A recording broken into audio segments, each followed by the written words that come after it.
One of the things that I'm going to do today that's a little bit different is I'm going to ask for your input on the placement of a new part that I think can either go into the lessons today about civic engagement, or maybe it deserves its own place on the website. It is an art-based program. And so I think it will, I think at least a part of it will fit in today's, the first part, which is what's your issue? Because generally that focuses on young people looking at themselves and learning how to influence others within their communities. And then I am the change is more the active, how do you do this stuff. And we've always focused more on influencing legislators in the second part than in the first part. So I'm going to put it into an early part of the what's your issue? And then I'm going to tell you the second place that I'm thinking of putting it, and then look at the website and show you where the third place might be, and just ask for your feedback since you are the kind of people who'll be using it. The other thing that I want, that I know I should do, that I realized yesterday, is that when you're teaching in the classroom, you need certain materials. And so I don't have a materials list right now at the beginning of each one of the lessons. Do you think it would be helpful, or do you think it would be, you just read through it and look at the website and you see the avatars and that sort of thing? So feedback from you. Which would you prefer? I like the idea of the materials because it introduces us to the fact that you're going to be utilizing them. Right on the lesson, like on Yeah. the No, screen. yeah. Okay. Anybody have a different point of view? No, that makes sense. No, I have a quick question though. I'm trying to follow on your website. Is this module 2 that we're doing today or? No, this is the Fighting for Change Okay, series got of it. lessons, and then it's Got it. module 1 and 2 there that we'll be Okay. working on. Okay. All right. The other thing that I didn't go through with you yesterday, I'm going to go to the website. We get to um, the we get to all of the lessons that are available to people who want to teach them by going to energizingyoungvoters.com. And I'm going to take this off so you can see what the homepage looks like. And then you can find out more about each of the groups. So there's a page for young voters or young people. There's a page for educators and community leaders. And then there's a page for the League of Women Voters. That last page is primarily where voter registration information is. The curriculum is in the educators and communities. And then the young voters page will have all of the information about the ambassador program and the youth advisory council. But to get to what we need today, you can either go to the icon that's the apple for teachers, or you can go up to the, this always drives me crazy. On the heading there, there's a what we do. And if you pull the drop-down menu, you can get to the educators and community groups that way. You'll have the pop-up, you close it, and then you scroll down and you'll see the 2 suites of programs that we have, which match the 2 league goals. So Fighting for the Vote matches the Empowering Voters goal, and the Fighting for Change matches the Defending Democracy goals. Today, we're going to be working on the first 2 modules in the Fighting for Change programs. You click on any of them where the plus sign is, and you will see a link to the module, and you'll see a link to the last video training that we had on that particular model. And I say the last because each time we offer the training, there may be some new things in the program. And so if you want to work with the most up-to-date materials that we have, it's good to just look at the training video that's on the website for that particular module if you haven't already experienced it or you don't have your own version of it. When you click on the view module for Fighting for Change, you'll see and I clicked on module 1. So it's what's your issue? You'll see a couple of folders. I'm going to go to other states first. Those people who were here yesterday, Judy Darrow was on the call, and she mentioned that they have created their own versions for Washington State, and that reflects the way Washington State works, which is important when you're but going back, you'll see that there are 2 folders, and one here says high school and college, and the other one says middle school. When we piloted this particular series, we realized that there really did need to be some modifications for middle school versus high school.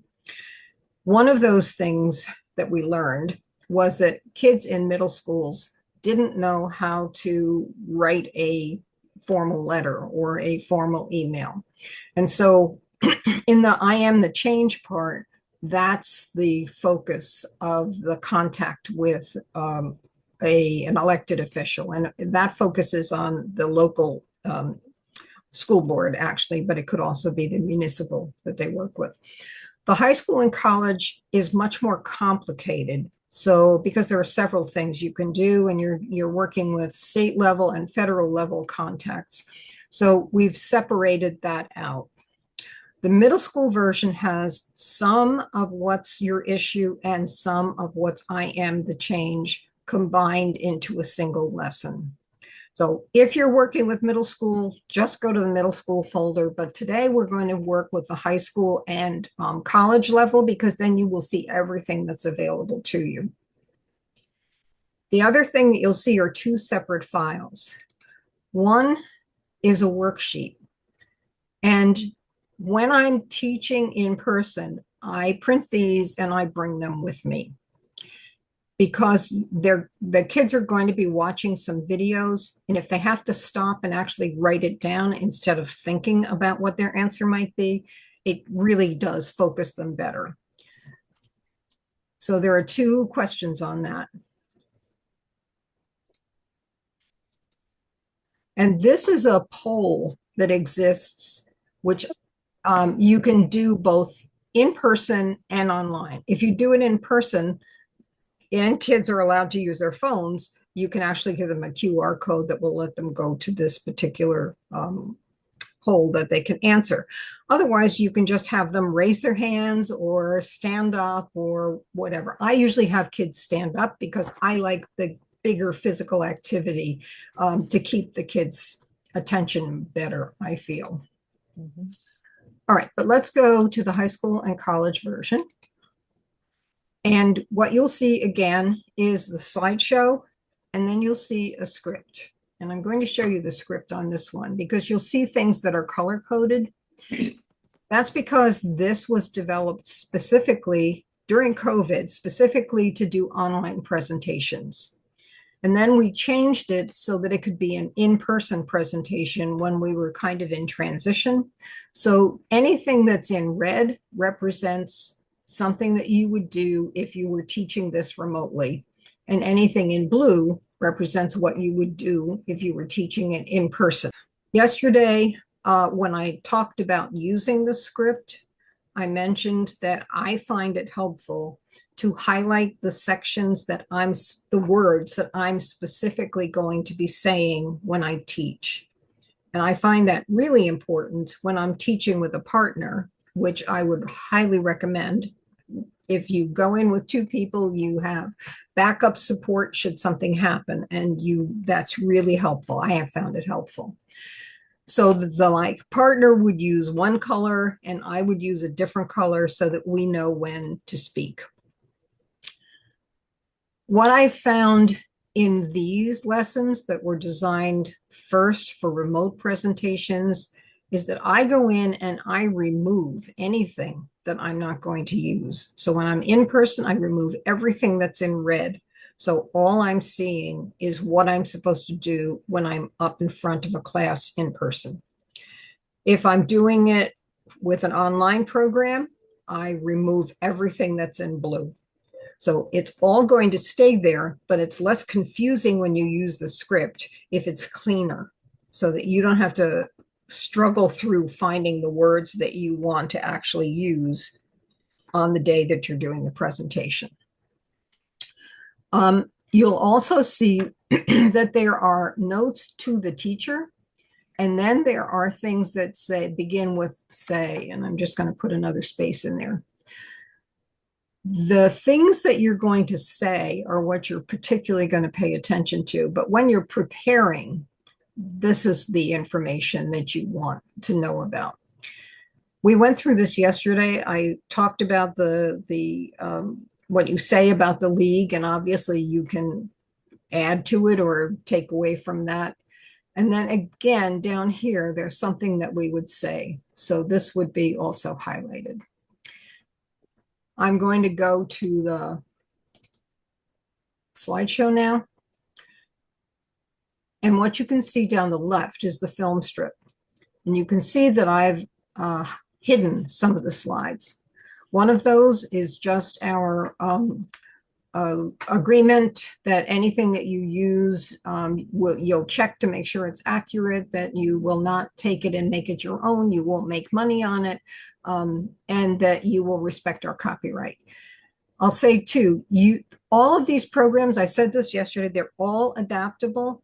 If you add a slide because you find that it's appropriate for the groups that you work with, give yourself credit. You can see down here in the lower right-hand corner, we have a copyright that says Energizing Young Voters. But if you create a slide, give yourself credit for that.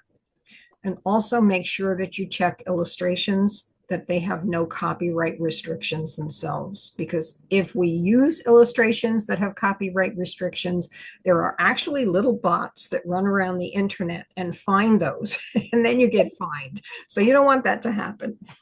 All right. Again, here you can see the red and the blue. And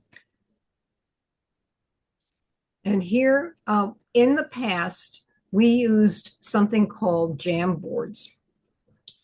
Jamboards is no longer. So I'm going to have to take out the word Jamboards. At this point in time, when I do something, that was very helpful when we were presenting remotely because it was very interactive. At this point in time, most of the time when I present online, it's to adults like you, and you can use the chat box for doing that. So if you are doing training of people in your area and you're doing it remotely, that's the solution that I would use, is to just use the chat. All right, and then the other thing,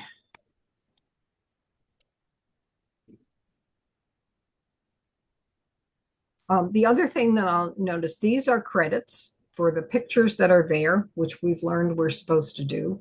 So if you add a slide, make sure you give it a credit.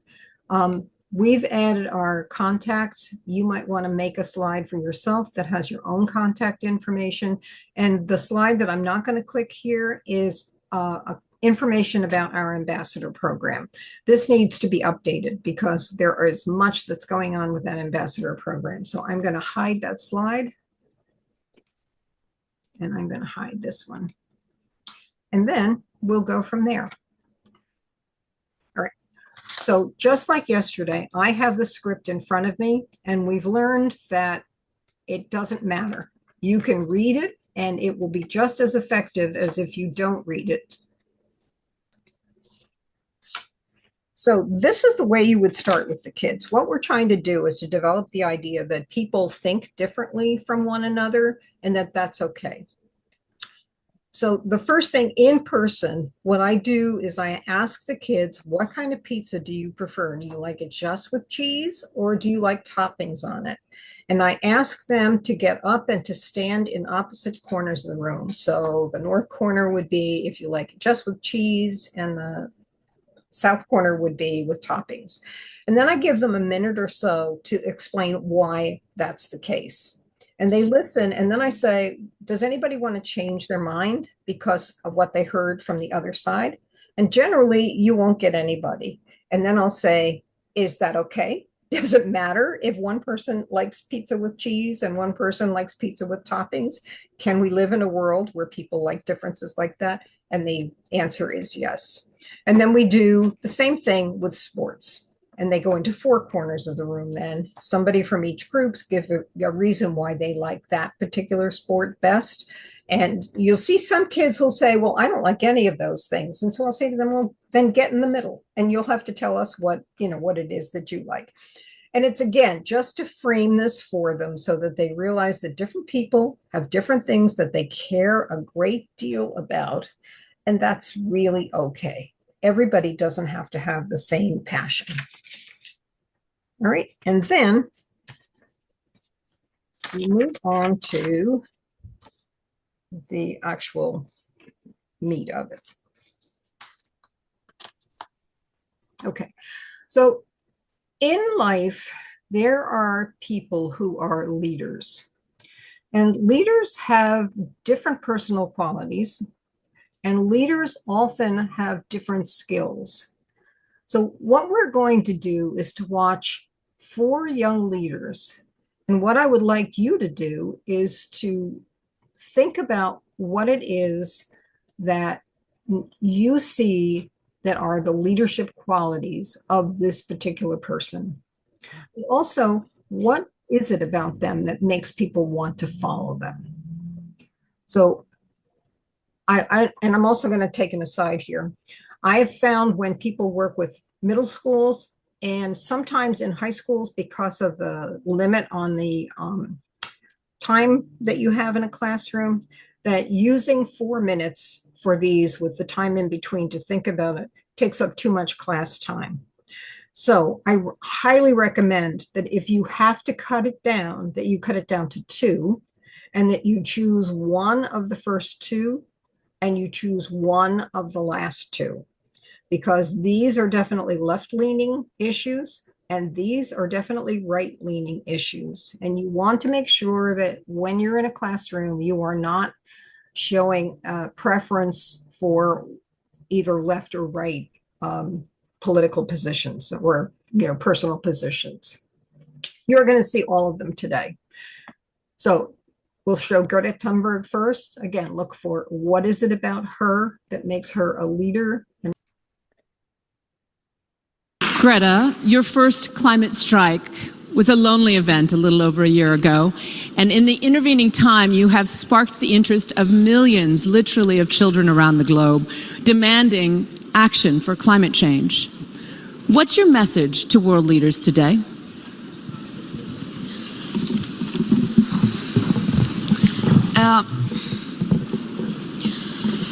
My message is that we'll be watching you.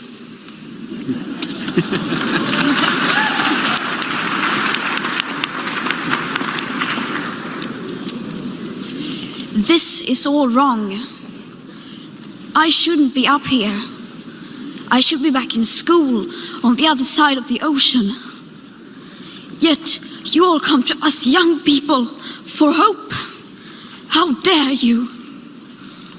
You have stolen my dreams and my childhood with your empty words, and yet I'm one of the lucky ones.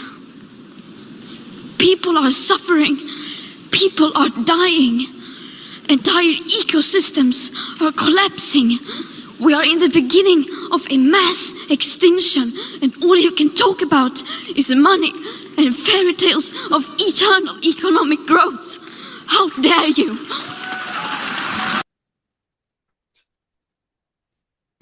Okay, take a minute for yourself. And if you have a piece of paper around, you can write, what is it about her that makes you want to follow her? And what are some of the leadership qualities that you recognize in her? Okay, so as adults, you can see that somebody who doesn't believe in climate change might not have been very happy to listen to Greta talk about that and feel the emotional pull that she tends to have on groups when she speaks with them. And the same thing is going to be true when we use one of the more right-leaning people who are in favor of abortion, for example, are going to have a more difficult time listening to Kristen Turner. But the idea behind it that you want to reinforce, if you see this happening, if you see faces, showing a little bit of anxiety or animosity, is that people have different opinions, and that doesn't make them bad people. They are just different. So I'm going to show you Kristen Turner next, and then we'll go back to David Hogg and then on to Charlie Kirk. When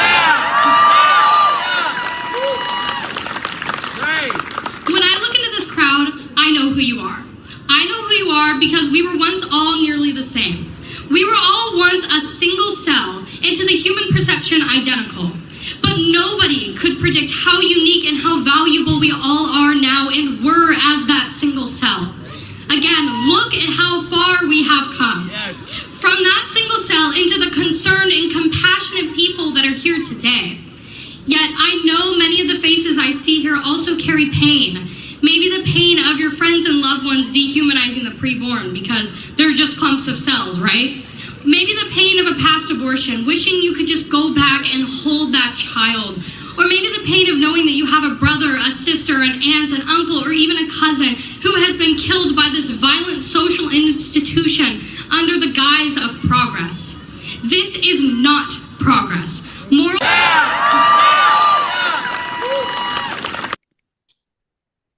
Okay, and again, what is it that makes people want to follow her? And what are some of the leadership qualities that you see in her? Okay, the next one is David Hogg, and you can assume that if you're in a relatively conservative area, that people are going to be more interested in gun rights than in gun control. So they're going to have a harder time listening to David, but here is what he has to say. President Trump acknowledged Wednesday that gun deaths are a public health emergency, but he sent mixed messages on background checks in recent days. Now, some survivors of the February 2018 shooting at Marjorie Stoneman Douglas High School in Florida are introducing their own plan for sweeping gun control legislation. Our Paula Reed spoke with David Hogg, a survivor of the shooting and one of the founders of the March for Our Lives movement. She asked him about the group's proposal. What we're asking for is a gun licensing and registration system with annual licensing fees. What we're asking for is mental health services in our communities to address the 2/3 of gun deaths that are suicides in mainly rural and suburban areas that are never talked about when it comes to gun violence. And making sure that we're able to have a real conversation about making sure that the people that shouldn't have guns in the first place can't get them, and also reducing the overall demand and appeal for weapons and violence in the United States. Okay, same thing with David. Why would you follow him, and what are some of his leadership qualities? And then the last one is Charlie Kirk. And the opposite side of that is more of academic freedom, that universities should be able to determine what goes on in their own spaces. No, because I've heard you, Charlie, and many others talk about the liberal bias in academia, and I'm really curious, like, what is really driving that? Are students just generally, as Hassan was referencing earlier, more progressive and it's harder for conservatives to get elected? Or are there some other drivers that we need to know about? There's nothing wrong with this, but people who are more liberal tend to go into academia. And I don't mean that as an insult or anything, it's just truth. Yeah. It's just, so right, so that's why academia ends up being more to the left. The commentary we make and the reform where we say we want intellectual diversity and more representation, when you have a country that is split about 40-40 and then 20 in the middle, and academia is 90-10, there's something wrong with that. Now, I'm all for free speech and all. I'm not saying firing professors and all that, but I'm saying adding different perspectives, beliefs, and opinions, endowing different professors, different schools that are getting blocked by administration, especially in these different schools of business and finance. You should have an equal representation where people hear both sides of the argument. Why would people follow him, and what are some of his leadership qualities? Okay, and then I'm going to ask each one of you just to share one of the things that you put down that you think is kind of opened your eyes a little bit. So Fran, I'm going to ask you to go first. Greta was so passionate. It looked like she was about to cry. And so she draws people into her emotion and is very credible with her skills of emphasizing her point. And that's a leadership quality that I think is important. Thanks. Barbara? let's see, who do I want to say? I think David, what did I write here? I thought he was very articulate, very clear message about what he's looking for. Can't read my own handwriting. This is great.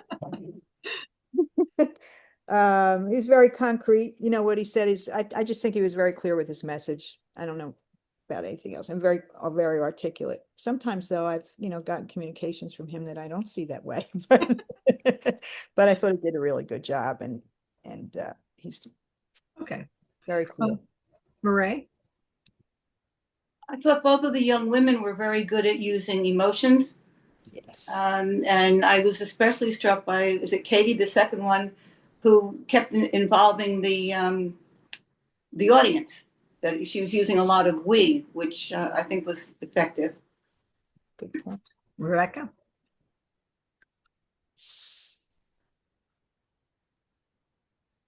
Rebecca, you're muted. I noticed that they did give both more emotional speeches. Neither of them was afraid to speak truth to power, which I thought was impressive. And as far as the guys were concerned, and all of them actually, they stated their goals very clearly. As you said, they were articulate. They were well impressive. Okay. Meg, how about you? Well, I thought Charlie Kirk was pretty masterful in terms of his logic deliberation and using words that would appeal to both sides and finding middle ground right from every aspect of all of his message. Sarah Beth, hi. You're muted.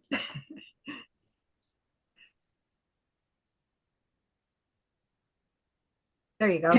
Sorry I was late to the party, but here I am. Yeah, I agree with what everyone said. It struck me that the women used emotion and sort of a unity. This is all about us. We came through loud and clear. The two guys were very clear. They had very clear asks of what they wanted to do. Less emotional, but very forceful and articulate. Okay, Sean, how about you? Good morning, everyone. I feel like when I was watching Greta and David Hogg, that the authenticity of their personal experiences with Katie and Greta, they used emotion as shaming in a way to convince the listeners. All of them are good listeners, besides being good communicators. Let's see, what was something else? There was a sense of truth that came through.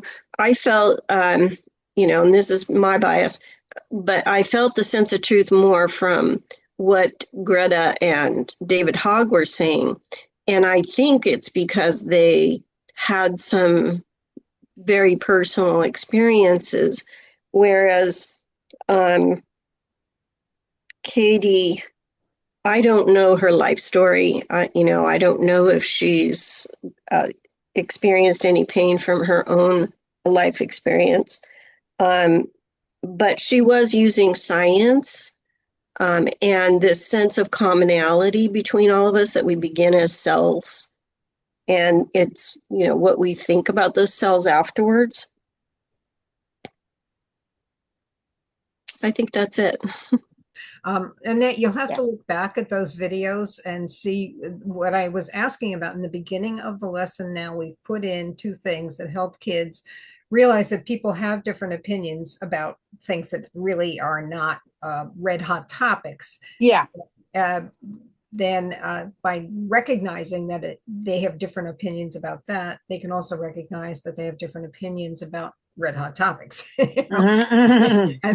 And that we can all manage okay as long as we listen respectfully and civilly to what someone else has to say. All right, so I'm going to go back to the slideshow now. All right, so we've gone through that. And this is what I would show if we were talking about the leadership qualities, but I wanted to see your faces. All right, so the next section is, so what's your issue? Is it jobs? Is it justice? Is it health? These are all things that have come from other young people like you. How about the environment? How about immigration or education or war? And then there are plenty of other things too. So just think for a second, what is your issue? Is there a cause that you would stand up for? Me? Anybody? Okay. Well, for me, I've had involvement in most of those things, especially as a nurse who worked in um, state institutions, okay, and all the psychiatric hospitals. As a trauma nurse in Newark, I worked 7P to 7A. I saw Okay. the worst of the worst. If I didn't see it, it's because it didn't happen. So I've been involved in all those things and been an advocate. I was a nursing administrator of a Right. So, group. and I don't mean Yeah. to interrupt you, but No, it's okay. what is that one issue that is behind all of those things? Justice. Justice. Justice Okay. and That's what healthcare. I'm looking for. Healthcare, many of our Okay. citizens are, as a visiting nurse, to go into communities where they didn't have any education. And because what the medical system has done to mostly our communities, they have no trust. They Right. wouldn't go. They won't get to the doctor. Yeah, I know that's really an issue. So Yeah. healthcare and justice are two. So what we do here is we try to get the kids to narrow it down to just one. So is Okay. there just one that one of the other people on the call today would say is the thing that they're most passionate about? Justice for me. Okay. Anyone?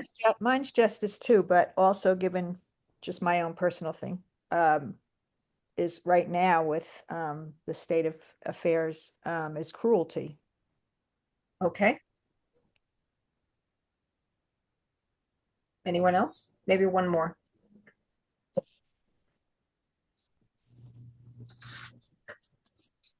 Okay. Reproductive health. Oh, that's Okay. good. Okay, good. And there are others. Now, this is, I'm going to try to do this. Let's see if I can, and we can do something that's a little bit fun. I am going to put a link in the chat. So we're all going to have our chats open. I don't know if I know how to do that. Let's see. Down at the bottom of your screen, there should be like a bar, and the center one says chat. I see it. Thank you. Okay, now I've just put a link there. So if you will click on that link, you'll be taken to that form that just flashed on your screen. It'll look like this. Oh my goodness. I don't know what I'm doing here. Can you get it, Barbara? No, I think I lost your link. I'm sorry. Are you in the chat? Do you see your chat box? Well, I went, yes, I see it. It says new chat. You would think I would know this by now. No. Is there a link in that box? No. Oh, what's your issue? Yeah, it should be that. Yes, it is. Okay, click on it. Okay. It says poll leadership. No, I tell you what, if you haven't found it already, just take a look on the screen with me. And Barbara, what would you have said? Can leaders exist if nobody follows them? So we've seen. I have that. Yeah. Oh, I don't have that. Barbara, what's your answer? Can leaders exist if nobody follows them? I would say no. Okay. Who else had trouble? Well, I say yes. Okay. Because then you have to learn, what are you not doing to lead them? Who are they Okay. going to leave Is there though? anybody else who had a problem trying to get to the form? I Okay. voted, I said maybe. All right. Did you click the link in the Yes. form? Okay. All right. So once we've done that, what I can do is I can go good. Everybody got it. I clicked on a little pencil form that was down there, and then I can look at the responses. So again, this goes back to that original thing. Do people have different opinions? And the answer is yes. I mean, some of the people here thought yes, some thought no, some thought maybe. In a classroom, again, I could either have the kids stand up, or sometimes I use sticky notes and I have them come up and then put their sticky note in a yes or no or a maybe column, just again to get them moving. Now I'm going to ask you, somebody who said yes, why did you say yes? I said yes because I have, as a nurse, experienced that where, unfortunately, where I worked in the psychiatric hospital. Oh, okay. They didn't follow. The other nurses wouldn't get involved, and they wouldn't follow because they were abusing the patients, and I wouldn't let that. So I had to learn another way, and I reported the abuse because I had to, and when I went home, all 4 of my tires were sliced. Wow. So yeah, so what I did was call them in the room the next day, and I said, I don't know which one of you did it, I don't care, but let me tell you about me. I will never accept abuse of these clients. You have a key to go home every day. They don't. So let's work together.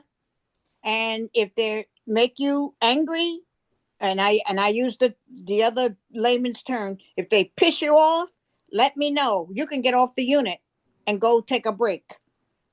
So they were surprised. They said, "Oh, you mean if they make us angry, you really let us go on a break?" I said, "Yes, I will." Okay. How about somebody who said no? Why did you say no? I said no. Okay.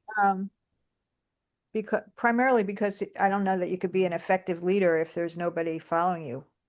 It's like, you got to do some work first to get your followers and buy into your message, I think. Okay. And how about somebody who said maybe?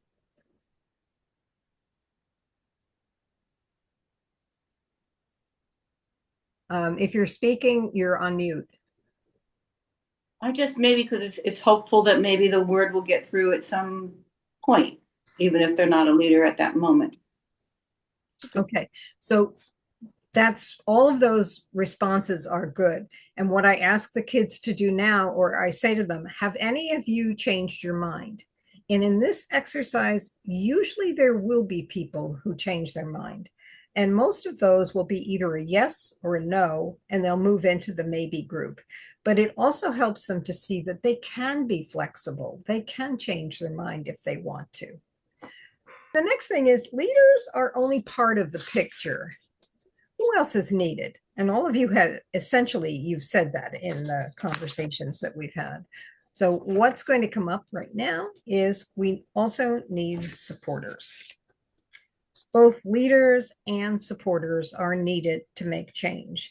They work together, and there are plenty of choices about actions that you can take at every single level. When people care about an issue, how can they get involved? Well, here are 2 possible actions. They might be really ambitious and they might lead a protest, or they can do something very non-threatening, like just discuss the news with somebody even that they agree with.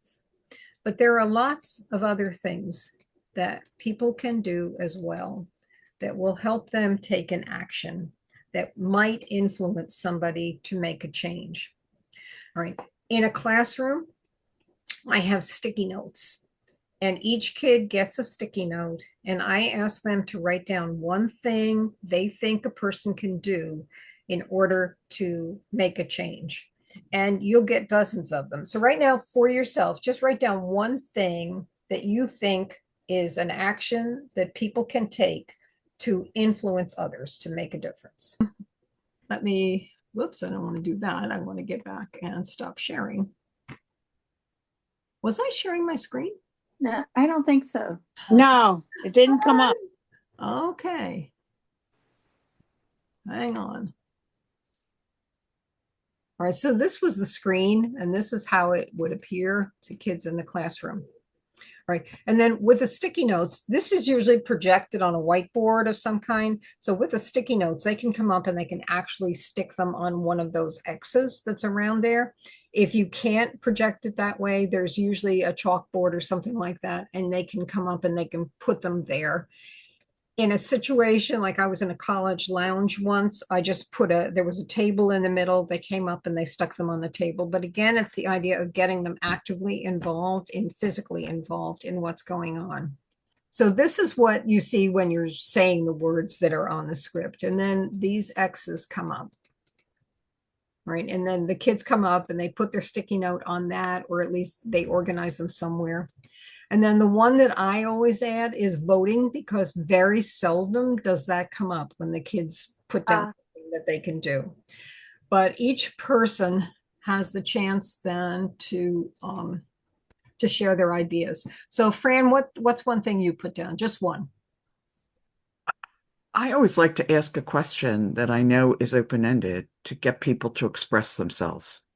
Okay. Rebecca, how about you?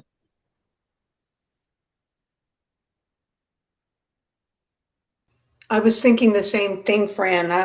I sometimes ask, why they have an opinion or where they get their information from to form that opinion.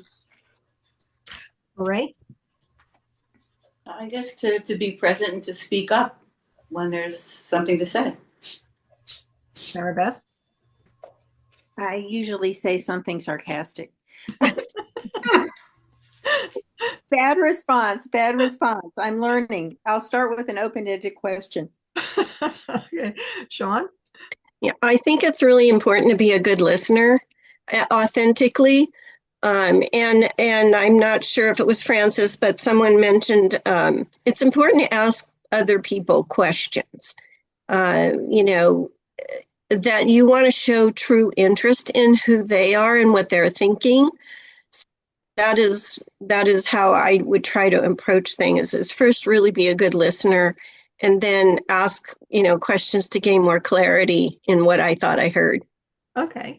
And Anna, is it? I actually have to second Sean's comment that if you can listen, you will go a lot further in making inroads in trying to find common ground with another person.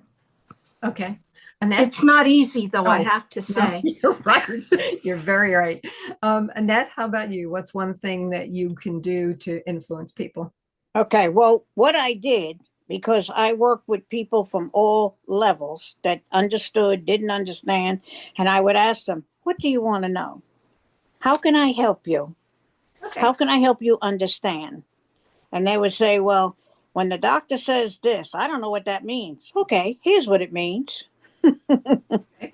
Barbara, how about you? I think I really like this sarcasm response, actually. That's what I usually want to do.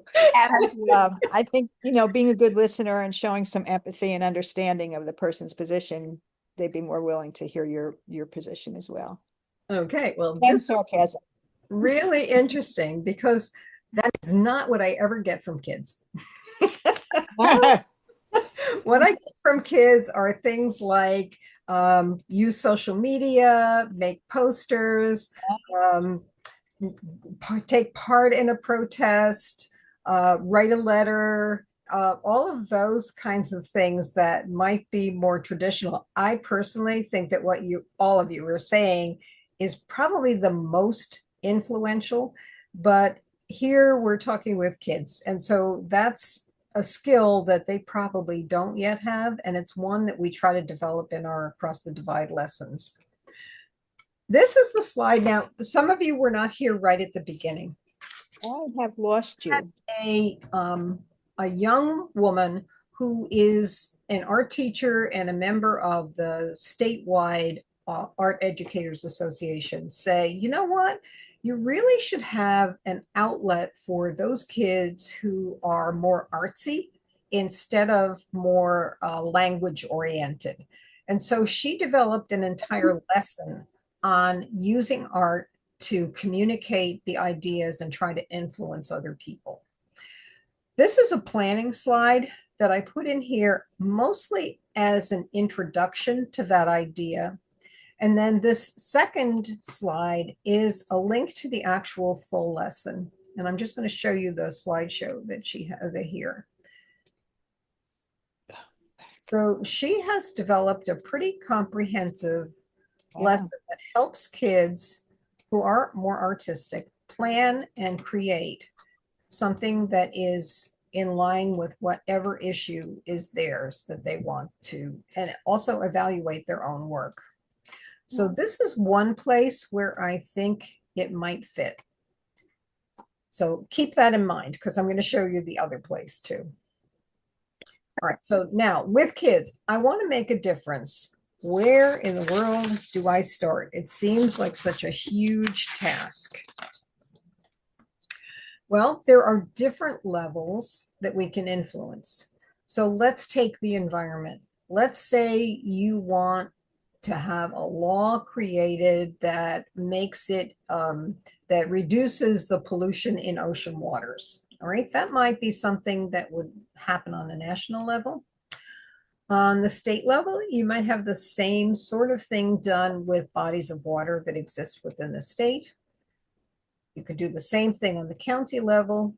You can do the similar thing on the municipal level. And even in your school district, you can do things that would help to prevent water pollution over the course of things. So once you get your issue in mind, you have to think pretty clearly about what your goal is, and then decide for yourself, all right, what level of government has some ability to make a change in that particular issue that I care about. There are different people who make different decisions. So at the national level, a president will sign a law, but it is the Senate and the House of Representatives that would actually be influenced by whatever you do. At the state level, it's similar. The governor would sign or not sign the law, and there is a Senate and Assembly, and both of those are tasked with creating the laws that affect people in the state. For us, it's New Jersey, so that's in Trenton. In cities and towns, there's also usually a mayor or a city or a town council, and usually all of those have a vote in whatever kinds of ordinances. And at the city and town level, they're ordinances, not laws, but they can be influenced as well. And then on the county level, in New Jersey, we have things called commissioners and clerks and sheriffs. They would be making the decision in their department about what happens on the county level. And then at the local level, we have school board members or, oops, I've got to change that. School board members or yeah, I lost my train of thought. School board members at the school level. Okay. Today, we're going to focus first on the national and the state level, but you are going to have a greater impact if you focus on something closer to home. Particularly as young people, people will be more likely to listen to you, even at the state level, than they will in Washington. How do you find out who those people are? Well, there is a way to do that. You can find your representatives at commoncause.com and state legislators. I clicked under find them here, and this is what came up, which is what you should have seen. So I'll change that. I'm going to put in my address so that you can see how it works. I submit that. And then what comes up is a list of all of those people who are my specific representatives at the federal, state, or local level.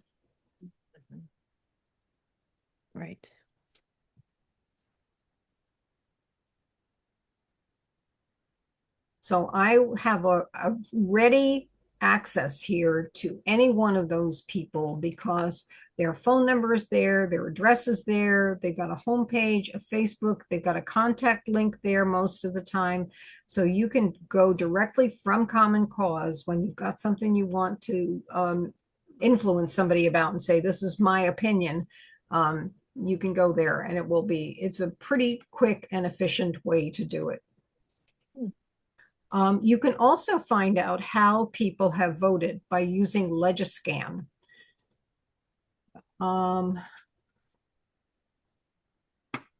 This is a website that will allow you to search by state. So here's New Jersey. And you can search by subject. So if you're interested in, let's see, high school civics, which is one of my big things, you can just put in the text and it will search for you. And what will come up are the bills that are in the current legislative session that apply or that are close to what you're interested in. So the one that I am most interested in and I've been working on is the second one that's here. And this is in the Assembly. This is the second legislative session that this has been worked on, although it's not gone very far. In this legislative session, it's only been introduced and it's been sent to the Assembly Education Committee, and that's where it's stuck. So if I want to influence that, what I need to do is go to the chairperson of the Assembly Education Committee. Then I would go back to using Common Cause. I would look it up. I would find out that Senator Vin Gopal in the New Jersey Senate is the head of that. And I can find out who the head of the Assembly is as well. And I would contact them. So that's a tool that we can teach kids how to use too, so that they can find out if there's already something in the works on a topic that they're interested in. Pat, what was the link or the name of that again? Oh, okay. Legiscan.org. Okay. And then / and your state will take you directly to your state. Okay. They'll even send you ongoing bills if you ask for them. Yes, you can sign up to be notified if there's any action on the bill. Mm-hmm. And what I have found over the past 2 legislative sessions that you generally won't get a whole lot of action on anything until close to the end of the legislative session. But that doesn't mean you shouldn't be working on it the whole time. And then one of the last things that I give the kids is that sometimes if you're going to be making a presentation, it's important to understand both sides of an issue so that you can make your pitch for your side, but you also can have ready answers for the arguments that might come back at you. So a starting point is one of those websites that has I think it's really pretty good. It gives you the first part. These are up at the top. There are topics that are pertinent today, and those things are recorded by one individual. So you have to look at whether they're left or right, or if they adhere to your point of view or not. But down here, and as you scroll through, there are dozens of these.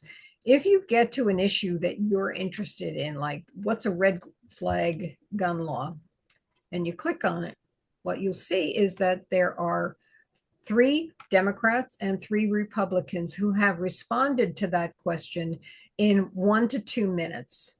So if a kid is interested in trying to get somebody to listen to them about what they think gun laws should be, hearing both sides of that issue can help them frame their argument a little bit better. Pat, what is that website? All right, oops.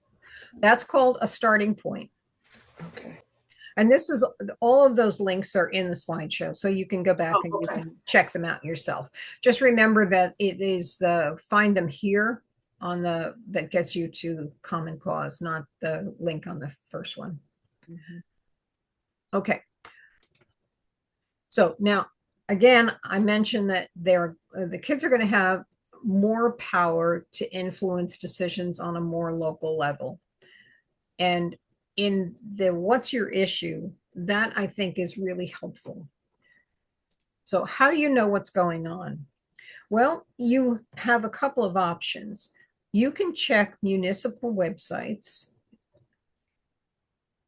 And I was teaching in Asbury Park the last time I used this. So I actually linked I did it myself for my slideshow.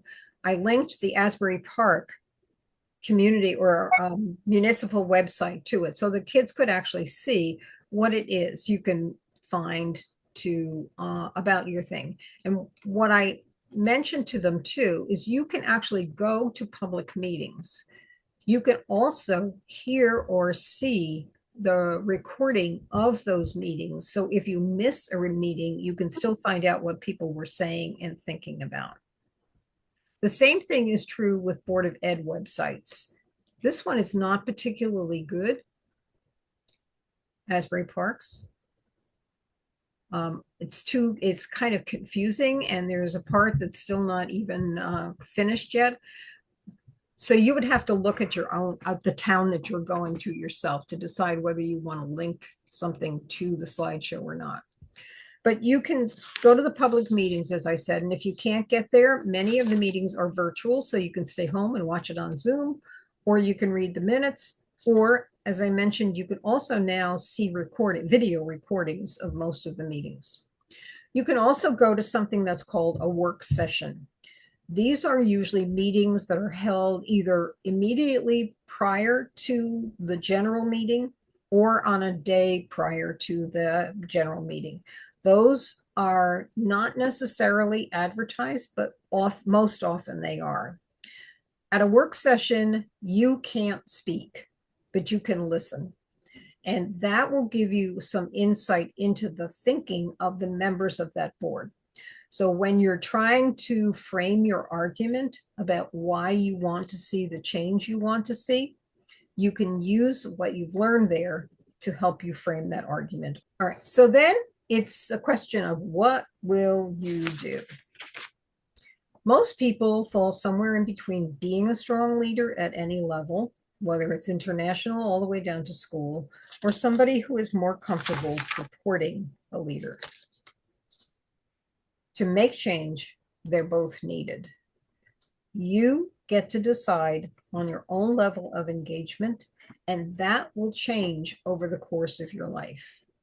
When you're a student, you have time that you can get involved in school issues. When you're a young parent, you're not going to have a whole lot of time.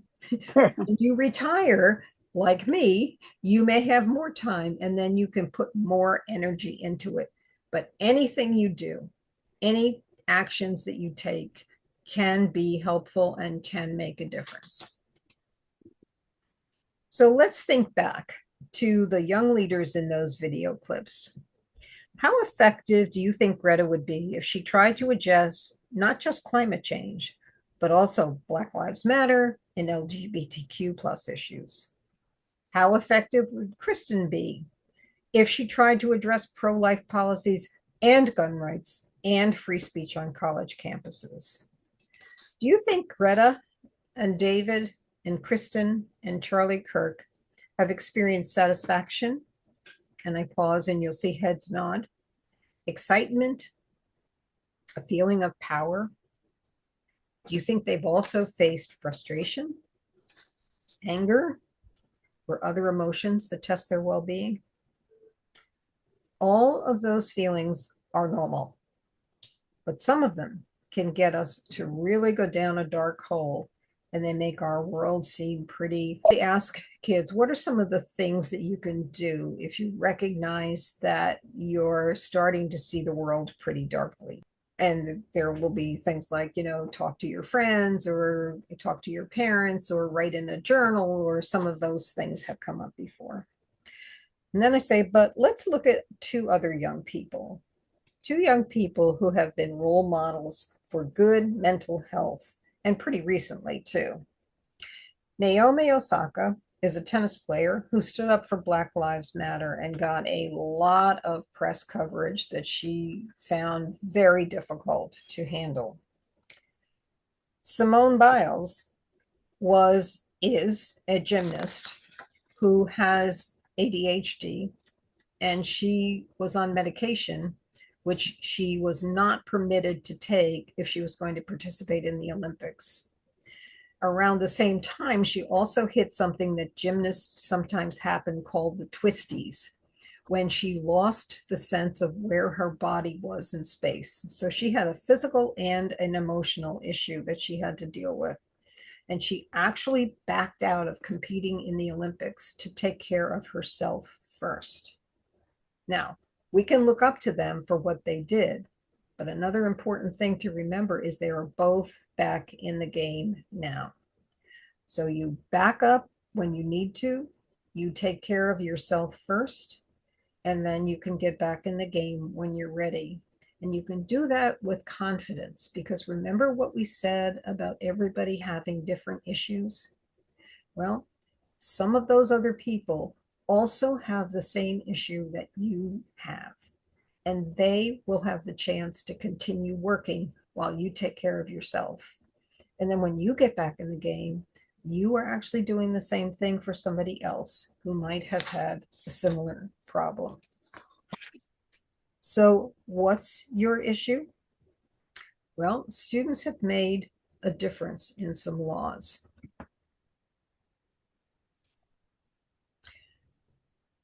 At the federal level, there were students in Montana who, as youth, got a climate ruling passed.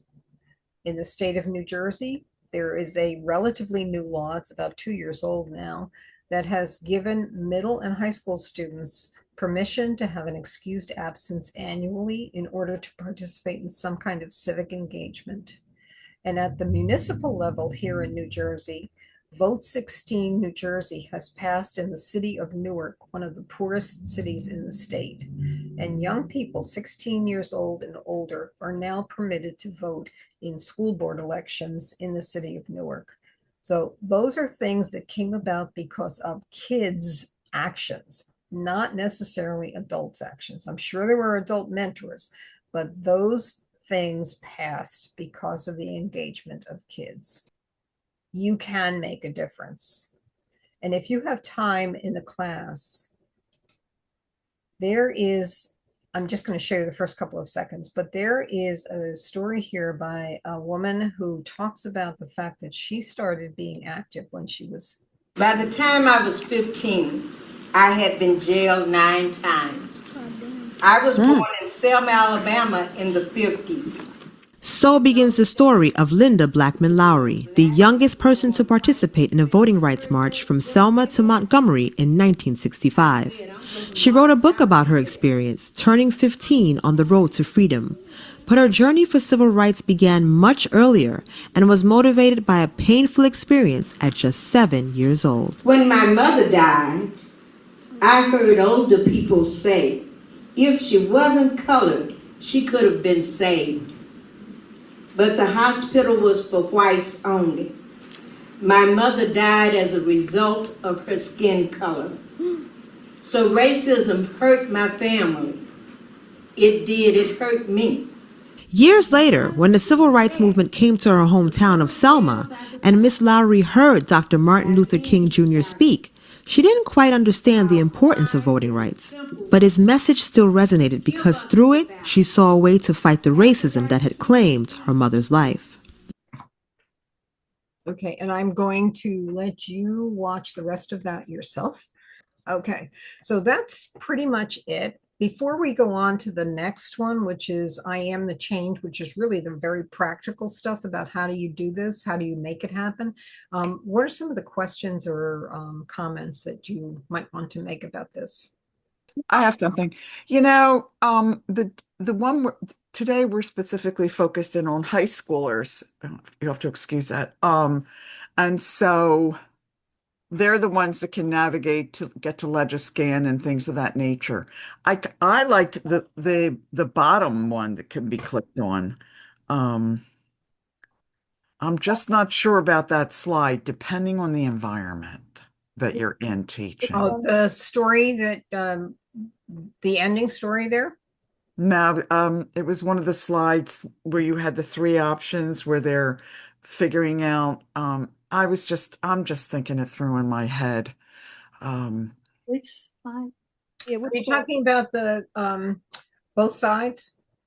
Where there's an issue like gun rights and there are three people who No, are. that one I got. It was when the one that had you had the opportunity to click on Legiscan. Oh, So that's all.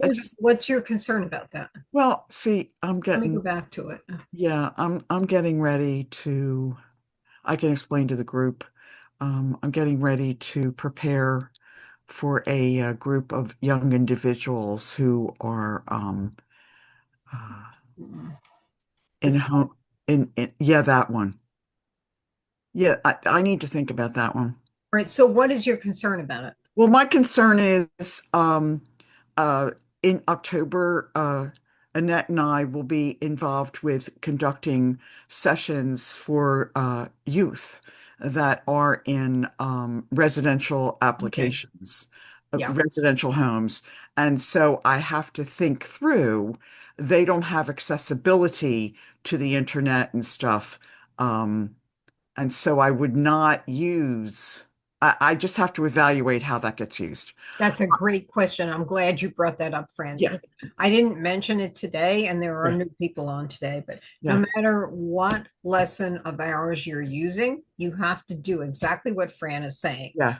Think through it, Yeah. decide what will work with the community that you're working with at that particular day and what you need to just not use or Exactly. what you need to add to it in order to make it more personal for the kids in that group. Yeah. So that's a really good comment, Fran. Thank you very much for making that. No, thank you. Yeah. Could I get some clarity from Francis? Sure. Francis, are these high school young people or older?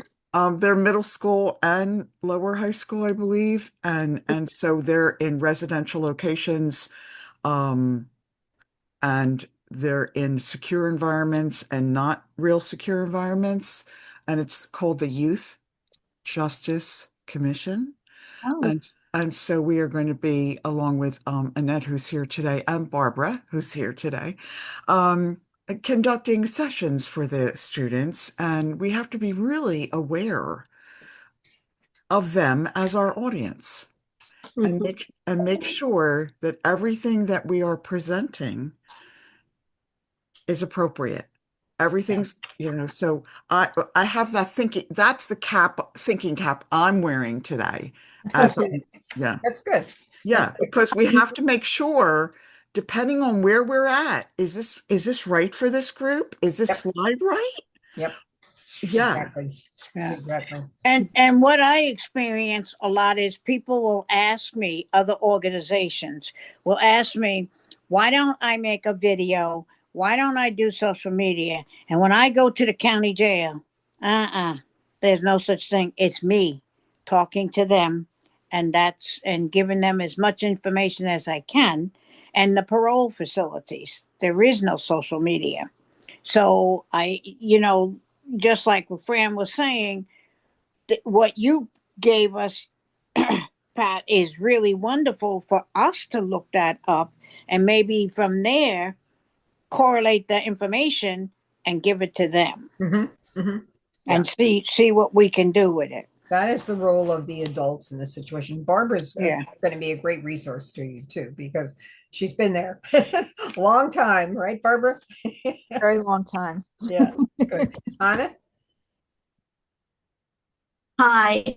So one, I not for an incarcerated population, but for those individuals who are still going to school, there are computers at school, and I would think that these sites would be approved sites for them to go to, and that in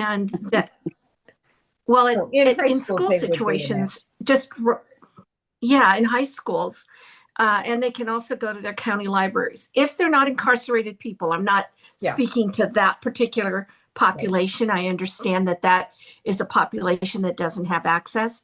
But then, so my question is should we, for this kind of information, is that printed out? Is there material that's printed out that contains that information for us to give out as handouts? Or are people just supposed to be taking notes about that information? How's that part supposed to work? Really good question. There are some things on the website that are already pre-printed that are accessible. You can always make up those kinds of handouts if you think that for your population it's going to be important. Just be careful, because just from my experience, I know that many times printed things just get thrown in the trash, way out the door. It might be more practical to have each kid write something down that they can share on social media or something like that that is appropriate. Just getting them actively involved while you're in front of them, I found, makes it stick better than having something that they walk away with. But actually, I was just thinking you could offer to have them take, because again, in a public high school, most kids have phones. And so they could take a picture of that information too. Yes. Yeah. Okay. Thank you. Yeah. Where they're allowed to have their phones while they're in class. Yeah. Sometimes I have found that I have to ask the teacher ahead of time if that's the case, so that I can adjust the way I teach the class. But that's all fine too. I've also found that there are teachers who will create worksheets for their kids afterwards that will follow up on the material that has been presented. And that's really good, because they know their kids best. They're the ones that I wish that we could get every one of them teaching it all the time. We've actually been successful with that in some school districts. The district in the town where I live now uses every single one of our modules sometime during the course of the kids' school careers. Most of it in middle school, because we now have a state law that requires civics to be taught in middle schools. That's one of the reasons why I'm really interested in that law in high school, because that is for juniors in high school. And when we get into the next lesson, I can expand on that more and show you what kinds of things I'm working on. All right, so differs. I mean, we have different states from across the country here today, and so that's going to differ. And it's also going to differ with whether you're a local league or whether you are a state league that's represented. Yeah. You can check into that and see if there's a way to get things printed professionally. Yeah. That would be good. All right, the second lesson for today is the I am the change. And it's the same thing. You click on the little plus sign, you go to the view module. Again, you'll see that there's a high school and a middle school version. And I'm going to show you the slide strip or the film strip for the middle school version, because I want to show you where the difference is between the two in this section. Also, if you take a look at it, you'll see some stuff that looks very familiar. Remember, I said this is a combination of the what's your issue and the and the I am the change. So this is where I am the change begins, and it's with the essential question of how do you actually do this? When we get to how do you do it, if they're in middle school, we actually teach them how to write an email, a formal email to go to their legislator, or in this case, to a school board. And then we have them do that themselves for the issue that is theirs. But you'll see when we get to the high school that it is much more complex. You'll also see that there are some extras here. And this one we're going to use as we go through the lesson. This one is, again, that sheet that I showed you before about what kids have actually been able to accomplish that we know of here in New Jersey. So you've got that as a resource too. This is Washington State. Again, their materials have been adapted and they're wonderful. So if you are from another state and you want to see how Washington has done it, please take a look at their things. And here is the high school and college. You were talking about some extra materials.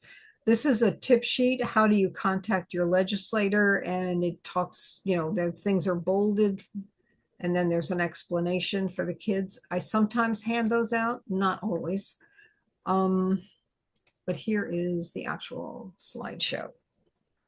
Right. Again, if you're beginning, all of these early slides look somewhat familiar, but this is where we start with the with the high school and college kids. So the essential question today is, how do you exercise your power and your knowledge to create change in our society, whether you're a leader or whether you're a supporter? And the goal for today is to give you the know-how and the tools to begin to make change. The definition of civic action is things people do to bring about social and political change. And that can mean anything from registering and voting through much more dramatic actions like planning a demonstration or participating in a nonviolent civil disobedience action. Civic action is a process, and you'll learn how the process works. Civil action requires a plan, and you'll learn today how to make one. And the acronym IAM, the change, neatly becomes IAM, and we've just added the words the change. So what does IAM stand for? The 3 basic steps in your plan. The I stands for informing yourself. The A stands for taking action. And the M stands for maintaining, and that is what happens after the fact. All right, so let's look at the I first.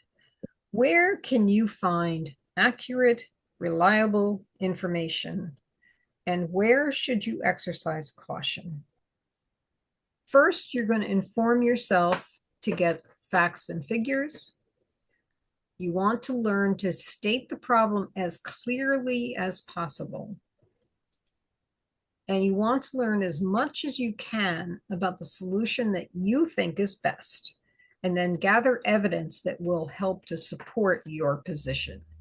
And making it something that's observable so you actually can see when it's done is really, really important. Once you've got that, then you can inform others, or you can join others who are already working on what you're doing.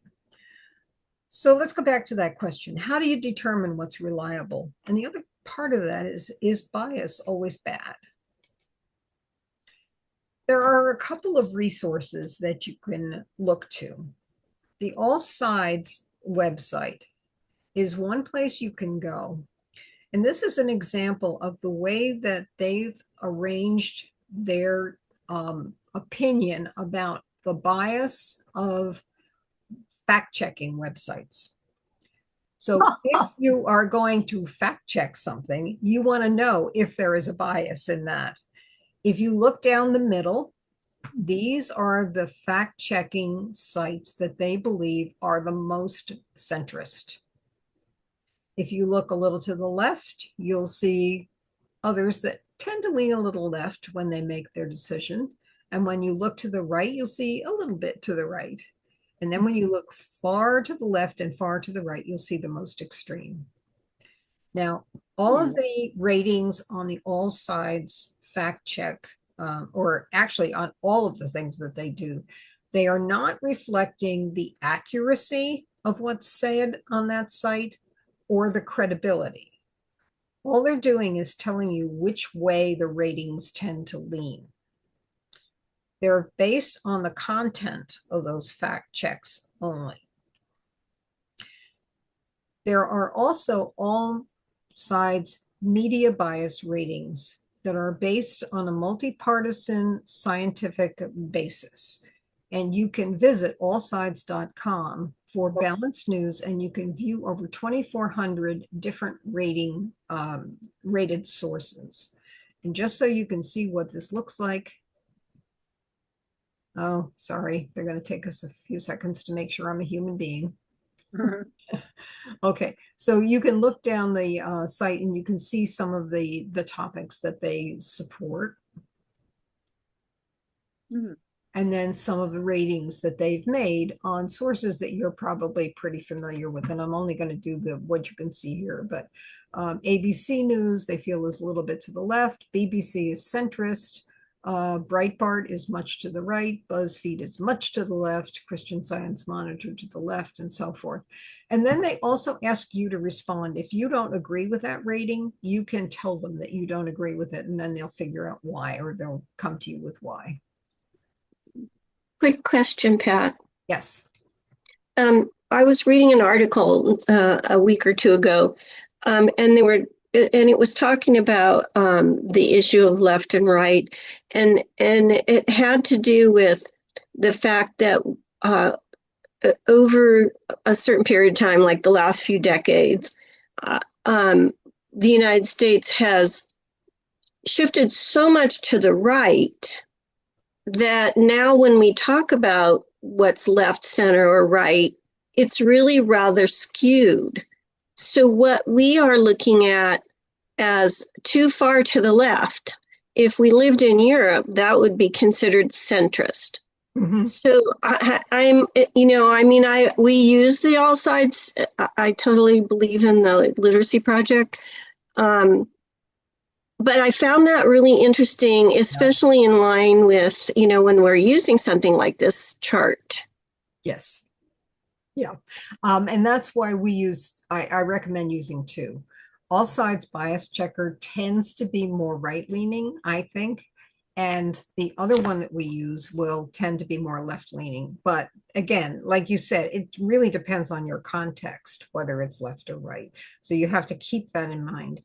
The reason that I tend to use the other one, it's Adfontes Media, and I'll show you that in a second, is because they also rate according to accuracy and reliability, not just left and right lean.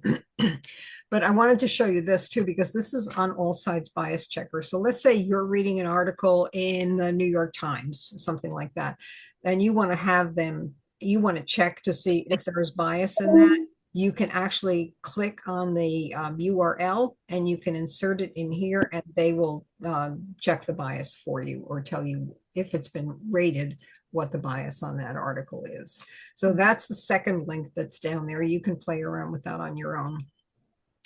This is the Adfontes Media Bias Chart. And like I said, this is the one that I like to use because it rates from left to right like All Sides does, but it also rates from top to bottom. So at the top, you're getting fact reporting. You're not getting any opinion at all. And so the closer to the top that you get, the more fact-based it is. As you begin to move down, you start to get a mix of fact reporting and analysis. And then it moves down to analysis or a wide variation in the reliability of the facts that they're using. And then as you go on down, you get down to where it contains inaccurate information or fabricated information. When I said, is bias always bad? I tell kids that it's not, because when they are creating an argument, they need to know what both sides are. That's what you do in debate. You prepare as though you are arguing both for and against something. And so if you can do that when you're also trying to get something done that you think should be done, you've got the answers to their challenges to you. But let's look a little bit more closely. Ooh, I like that one. This is the top box. You can see the green box there. And you can see in the center the way it has come down. So it has cleared out a lot of the noise that's there. And these are things that most of us I think are probably pretty familiar with. So you can see better how they do them. In order to place something on this chart at all, and they don't do just print media, they do podcasts, they do TV shows, they do cable news, it's much broader than just the print that you might see in a newspaper. And it also has a search bar or a search on the actual app so that you can find what you want. And it is free. And I'll show you the QR codes for it if you want to take a photo of it and find them yourselves. And get the app on your phone so you can check this in real time.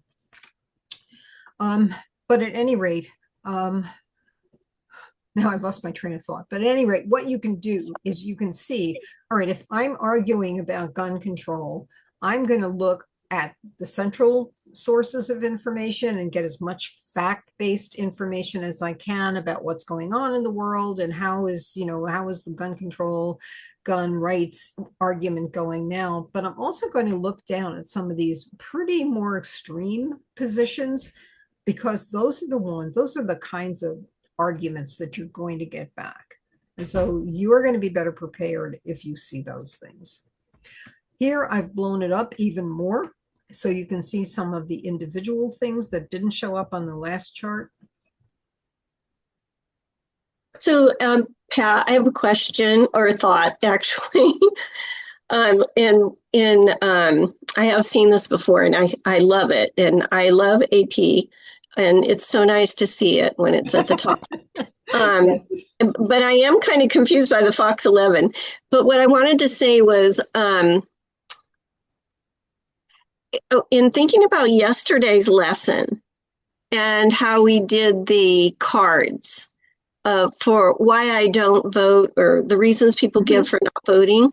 Yeah. And I wonder if something similar could not be created with this, coming up with questions relevant to what you were just mentioning, and then tie it into this chart, because people have thoughts about whether it's factual or not factual. It's just a thought. Think about that. And I'm going to task you with that. Think about it more completely, and then either try it with one or two things yourself and send them to me, and I will share them with other people. And maybe you got something there. I like the idea. Okay, these are the QR codes for that Ad Fontes Media. I'll just leave that up for a second if you want it. Download it to your phone. Did you put that back for a second? So, Pat, that is all in the slides. Yes. So, yeah. I have a question. Of course, crediting the LWV in Monmouth for the slide, but could we use these two QR codes? Yes. Yeah, that's not ours. That's yours. Okay, perfect. I love this, that you can app it on your phone. Right. All right. There is a slide that I have hidden, but you can see that there's a 4-minute video that discusses how they actually determine those scores. It's a very nonpartisan method. They've got to use like 10 different sources, and it's got to be the tan or red by somebody who's left-leaning, somebody who's right-leaning, somebody who's centrist, and they all have to agree on where it is actually placed in that chart. And that kind of review goes on constantly, so it's always up to date. So then the next part moves into there ought to be a law. I want you to think back to what was your burning issue, and let's pretend that you've done all your research and you have a really clear idea in your mind about what needs to change, and you can back up your view with facts and figures from reliable sources, and the positions that have been expressed by the left and the right and the center. So with that knowledge, let's state what you would like to see in a law as clearly as possible. So what exactly do you want to see once the legislative process is finished? And we're going to have a little bit of fun brainstorming this. So let me go back to the slideshow. All right, we're going to act.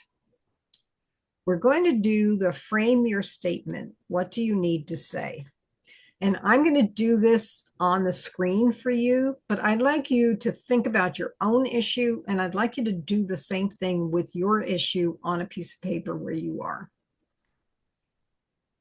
All right. So I mentioned to you that my goal is to get a civics course in high school. All right.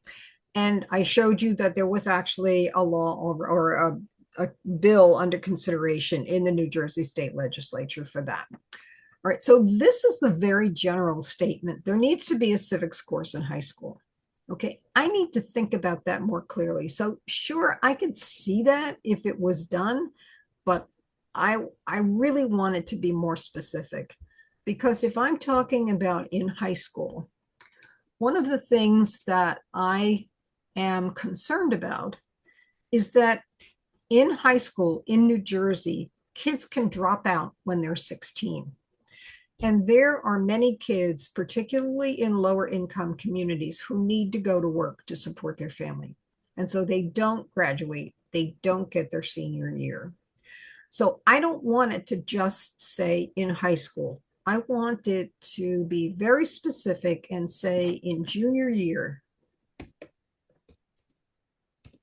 because that's going to catch most of them. Most of them will be under 16 during that year. Okay, I want a civics course. Well, what the heck do I mean by that? Do I want it to be up to each individual teacher to make a decision about what is civics, or do I want it to be more specific? So when I'm talking about civics, I want it to be a course that helps youth understand the importance of voting and civic engagement. And I want them to have the skills to carry out both actions during, well, it's a misplaced modifier, but at any rate, that's what I want. So more than just a civics course, I want to be really specific and really clear about what I want to see. And I want to make sure that there is a time limit.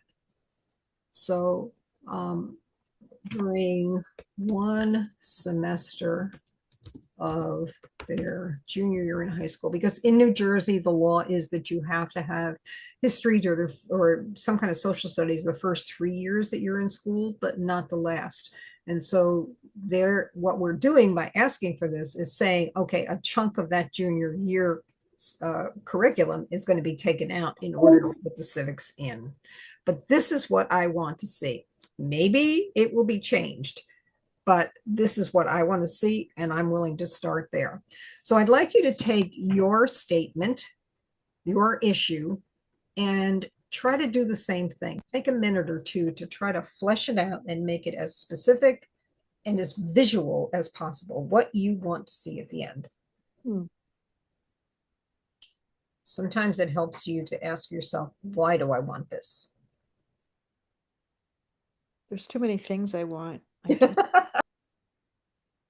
Right. And one of the things that I have found when I'm working with kids is that this could take a long time. So once about 2 minutes has gone by and they've had a chance to really begin thinking on their own, I ask them to turn to pair and share. So they turn to one other person and they share where they are at that point in their thinking, and they ask for positive feedback. What do you understand and what isn't clear in what you've written down? So if anybody is brave and would like to share theirs, we can do that for you. Normally I would put you into groups, into breakout rooms of 2 and 2, but the time is flying. Oh, it really is. My goodness. I can go. Thank you. It's funny, Pat, when you gave us this little assignment, and my original thing was I wanted, more justice. And all of a sudden it came to me that, well, that's sort of broad. And how do I, it was a bit of a stumbling block about how do I do this? But I eventually navigated my way through something, and here's my something. I want a more just society in order to assure that all people are treated fairly across the social, political, economic, and cultural aspects of life. In I guess I'm just going to leave period. Okay, good.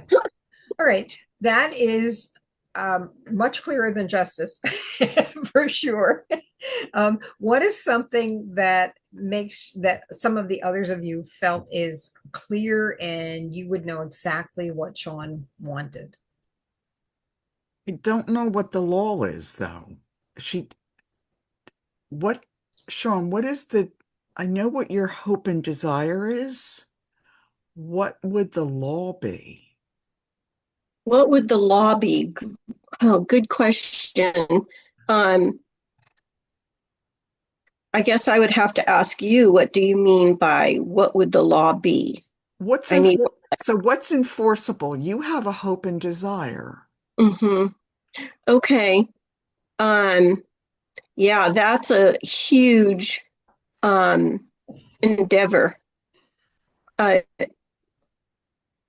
One is hoping at this point that the laws that we create as people that rule us are going to be more just and fair to everyone. But we now know that's not true. Supposedly law is supposed to be more rational. But because we're human beings, we get caught up in our irrational, emotional state. So to create a society that is just across all that spectrum of social, political, economic, and culture, one has to definitely believe that you can make just laws that assure that. So yeah, a good question, Francis, and it is way bigger than my little brain. And actually, Sean, what you did was to create your why statement. Why is this important to you? Okay. And that's the place where you're starting from. And Okay. then you can drill down and drill down and drill down until there's one thing that you are the most passionate about that you're going to put some time and effort into working with your legislature to make happen. Okay, Sarah Beth, you have your hand up. Oh, I really thought that was a great question and a great response because I really saw the wheels turning.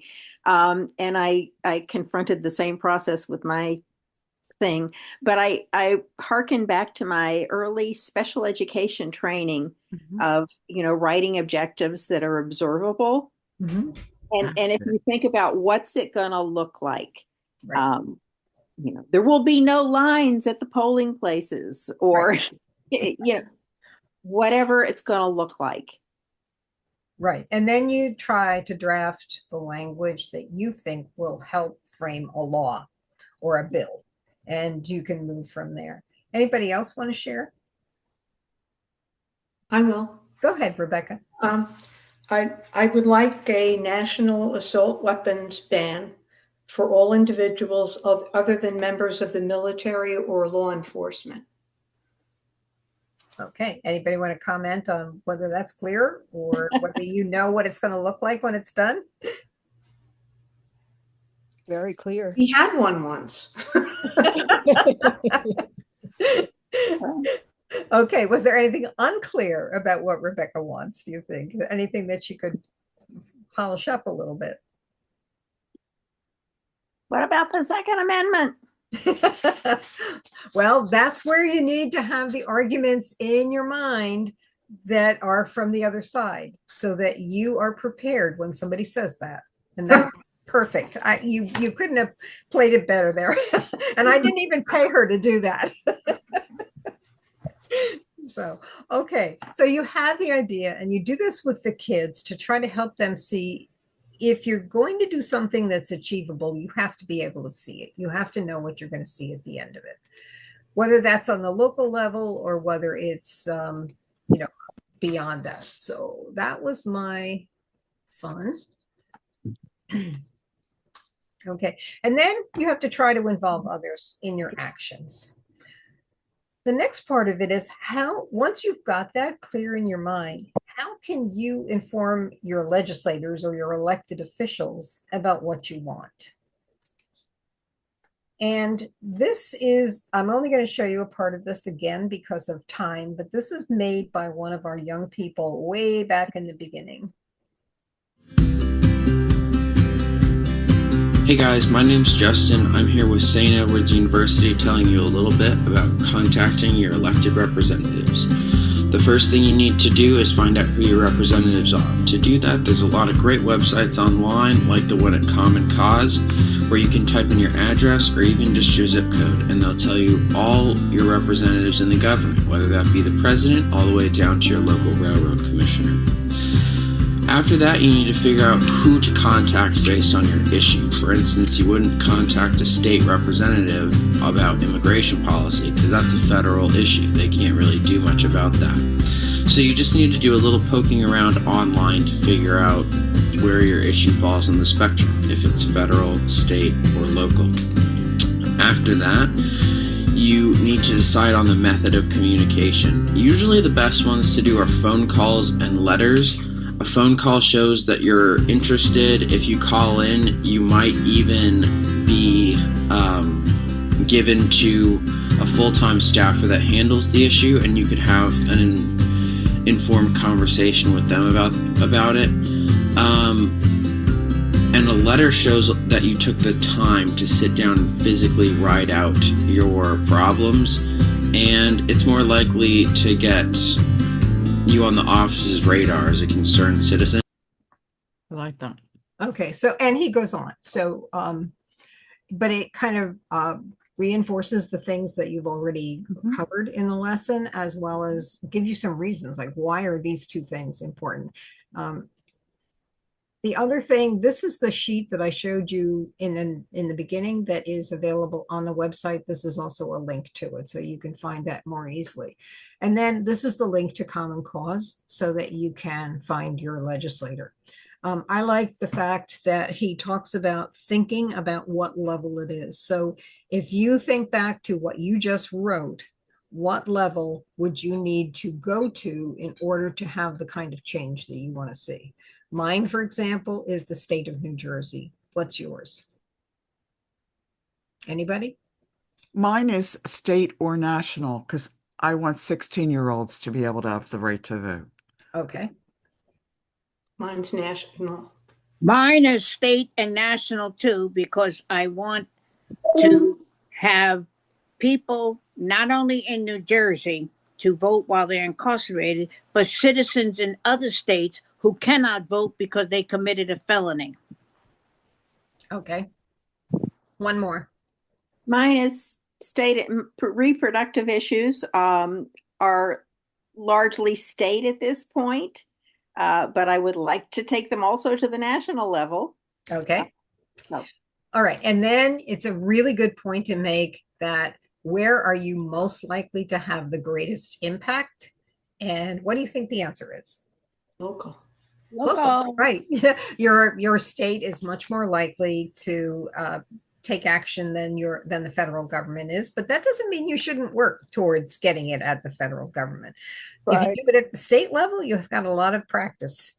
So, and then you can learn how to lobby at the federal level. Whoops. Okay. So you know what you want to say, you know the person you need to say it to or the level, and then what? All right. Then you're going to sit down and the young people, you're going to have them actually write the beginning of a letter or an email that you could send to the representative that you've looked up on Common Cause. And once you've given them maybe 3 to 4 minutes, then you do the same thing you did before. Do a pair and share so they can share with one another. And you ask them to give a positive comment first. What is really clear? What are you saying that I just totally understand? And then one suggestion, not negative, but a suggestion or a question like, what did you mean by? whatever. And then you give them another minute to make some changes in their in the beginning of their letter, and they're not going to get the whole thing done during this lesson. But if you can talk to the teacher, you really encourage the teacher to help them finish up. And then once all is that is done, you can say, okay, so now what? We have a couple of different ways that you can either yourself teach the kids on how a bill becomes a law, or you can leave with the teacher if the teacher is interested and willing to take them on a deeper dive. But I'm going to show you two of I will show you one thing first. We have a script and a whole thing about what happens to your bill, but there are two other options available for you. One of them is a pilot program that was written by a digital learning company. And it's available to people who work with us. It's not available nationally. But this is, let me see if I can find the right spot to start. All right, there. Welcome to this digital learning experience presented by Legal. All right, there is a menu down the side. And what you want is to get to the time to act, creating a bill. Remember, you can influence the outcome by staying vocal. You need to make sure you communicate. Contact your representative to sponsor your bill. Your legislator will research the issue and come back with an answer. If the representative disagrees, then you go back to the drawing board to do more research and try a different approach. And I have an example that I give to them. That's civic day off for civic engagement. Our kids, the 2 legislative sessions ago, they asked for the same thing. It totally flopped. And then there was a brainstorming session. What did we do wrong? And they reframed the whole thing. They got additional sponsors. And then if the legislator agrees with your proposal, the 2 of you move forward. The legislator agrees with your proposal. Now what? Your legislator will now find sponsors for the bill. And these are things that the students can do to help. A committee is assigned to your bill and it goes up for debate.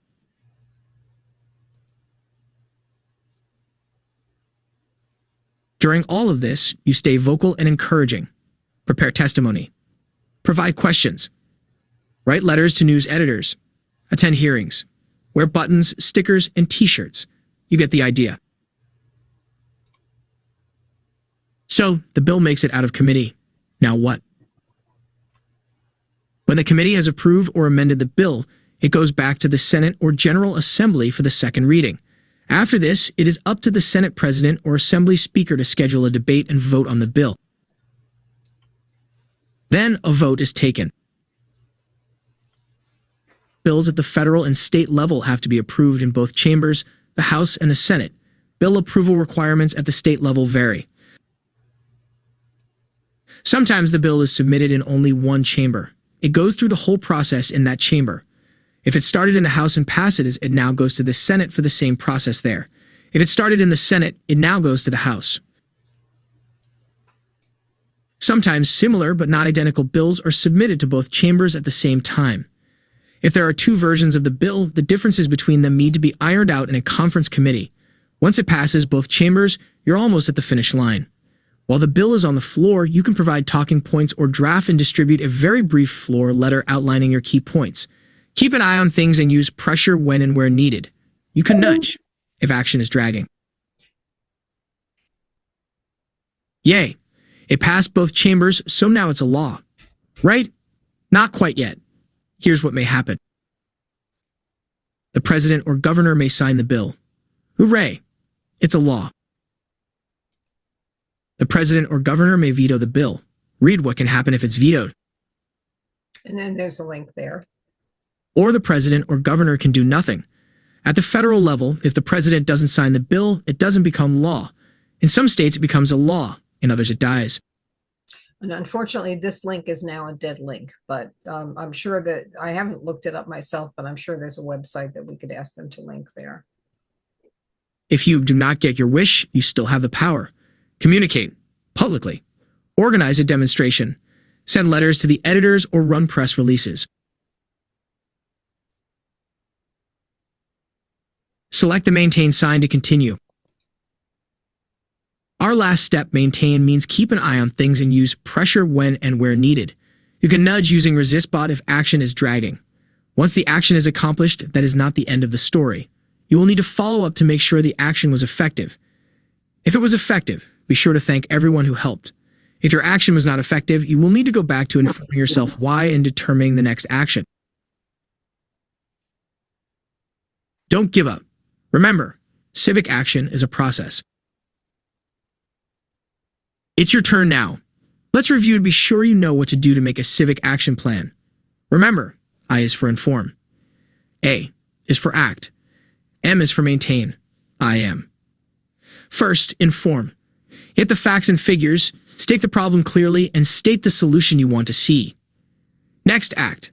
Determine what and how you need to say and who needs to hear it. Lastly, maintain. Avoid losing ground by ensuring that the change you want to see is observable. Think about what the next steps are. Be the change you want to see. Actually, the whole thing is the entire lesson.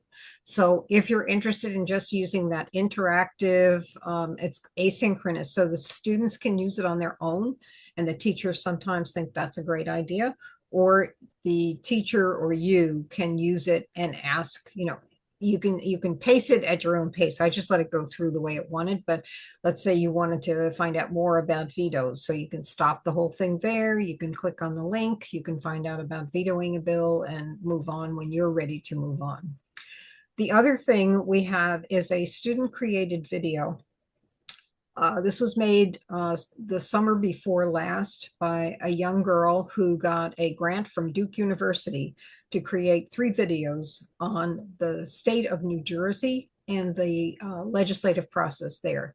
So this is specific to New Jersey, but I think it's a model that those people here and other states might want. Right, so we got legislative sessions. Now, how does a bill get passed? It's a long, tedious process with many places that a bill can be killed or stopped in its tracks. But let's get into it. The process of passing a bill at the state level is pretty similar to passing it at the federal level. And to understand how a bill gets passed, you really need to understand the key people involved in this process. The bill must be introduced by a legislator from either house. And when I say house, I don't mean like a home. I'm actually referring to either one of the 2 legislative houses, either the Senate or the General Assembly. So, back to step 1. The idea for the bill may come from the legislator themselves, or a suggestion from a constituent, an interest group, or even the governor. Then the Office of Legislative Services, a nonpartisan agency that works with legislators, helps them draft the bill language, making sure it fits with all the legislature's formatting. So before we can move forward any further, let's talk about what co-sponsors are and prime sponsors are of a bill. So pretty much every bill has co-sponsors. It's almost like signing a petition. Legislators from that house can sign on in support of the bill. And every bill has a prime sponsor. And they have a lot of special responsibilities, and one fun fact. Both houses allow for a second prime sponsor as well, and the General Assembly sometimes even up to 4. Okay, so we have sponsors and co-sponsors down pat. Before a bill can be passed in a single house, it has to be read 3 times. So before a bill can be read, the prime sponsor must deliver it to the Secretary of the Senate or the Clerk of the Assembly. This is step number 3. The clerk and the secretaries are basically elected members from each house who oversee the basic operations to make sure the legislative sessions run smoothly. So a bill is formally introduced, also known as its first reading, when the clerk or secretary reads its assigned number, its co-sponsors, and title at a session. This is usually step number 4. Then the Senate President or the Assembly Speaker, depending on the house you're in, will usually refer the bill to one of the House's many committees for reference.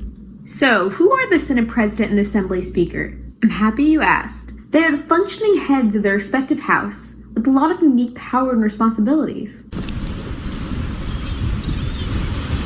They alone, through action or inaction, can stop nearly any measure from passing. Here are some of their special responsibilities. They strategically refer bills to committees. They decide on meeting schedules and which bills can be heard. They preside or stand over legislative sessions. And they appoint committee chairs and members. So, what's a committee? There are a number of committees in each house covering a wide range of topics. For example, the Committee on Agriculture, on the Environment, or Transportation. The idea is that legislators with interest or expertise in these areas are put in these committees. For the bill to move forward at this point, the chair must schedule the bill for a hearing, and then there will be a public hearing on the bill. However, it is in this stage that many bills die or do not move forward. At this hearing, individuals, lobbyists, and public interest groups can come and testify in support or against the bill. So after the hearing, the committee will vote on the bill, if they want to move forward or not. If the committee reports the bill, meaning they think it's a good idea, then it is given to the secretary or clerk of that given house. And it can be reported with or without amendments, meaning that they changed the bill in some way. Generally speaking, now that the bill is moved out of committee, it will be given its second reading. The second reading occurs at a general session of that house, and at this point, the bill can still be amended. You can begin to see how long of a process this is.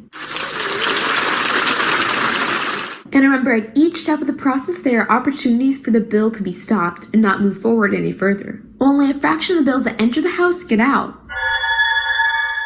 Once the Senate President or Assembly Speaker schedules the bill, the third reading occurs. If you remember, this is the final reading. Finally! This is when the final debate occurs, and the bill is voted on by the entirety of that House. For most measures, it's just a simple majority vote, either 21 senators or 41 Assembly people. Whew! So you thought that was a lot? It was, but now the bill must go through the same entire process in the other House.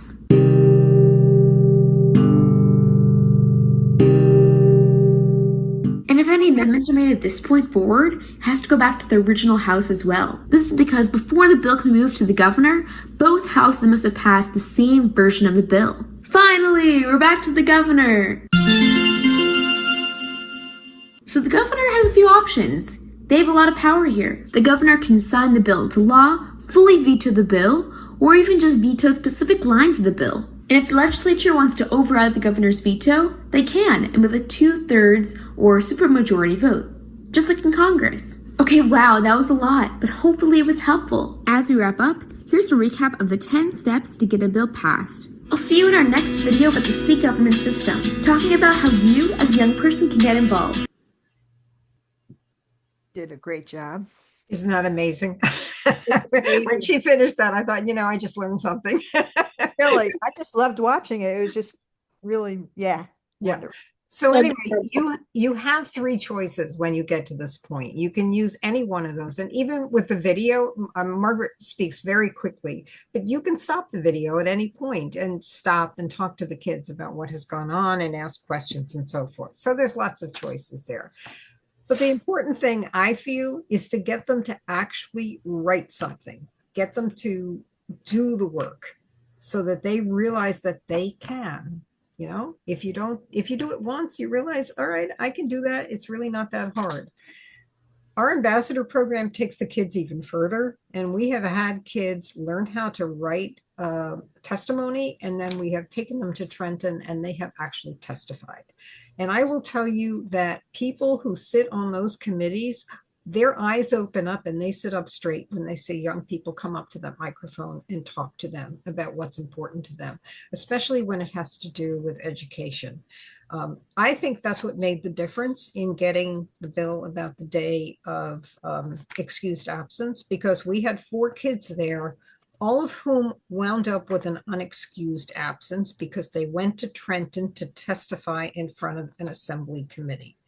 Now, to my way of thinking, that's probably a much better experience, and they learned much more by doing so than they would have in sitting in a class having somebody tell it to them. But that is what I think. I mean, that was one of their arguments when they presented their arguments to the committee. The committee passed it out. The bill went to the floor in both the Senate and the Assembly. The Senate, it passed with a completely. I mean, there were no votes. In the Assembly, there was 1 no vote. The rest of the was just unanimous. It was just a wonderful experience. And they can do it. All right. So I'm going to go back to the slideshow so that I can slip through these things really quickly. All right, and then we go back to what you saw before. You decide on your own level of engagement. And then this is the let's review that you saw at the end of that digital lesson. So it's the same thing. What can you do at each step along the way?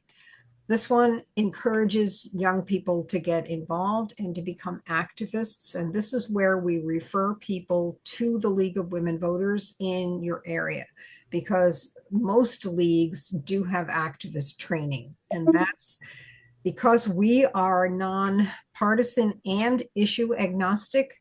We, as an organization energizing young voters, can't take them on that last step. We need to hand them over to the league, which is an advocacy organization as well as a nonpartisan organization. And then the rest of it is what you have seen before. So I'm going to stop sharing. And we have a couple of minutes left if there are any questions. Oh, Sarah Beth, your question about getting a copy of the script. I don't have a copy of the script, but you could probably get one. The subtitles are all on the actual video. So I would just, stop it and either screenshot it or something and then have someone put it together for me. But that's great. It would be it would be wonderful. And tell whoever does it to speak more slowly. A little bit. It's such adolescent speak. Yep. Yeah. I've told them my old ears don't process that fast. But she said to me, well, you're not the one that I'm addressing. You're not the audience. I'm addressing my peers. So, okay. You are so right. And Okay, that's just one more time when I realized that it shouldn't be us old people making all the decisions for what young people need to do today. But we can certainly be mentors. We can be the wind beneath their wings. And that's really an important thing, in addition to being advocates ourselves. So any final comments? Yes, thank you.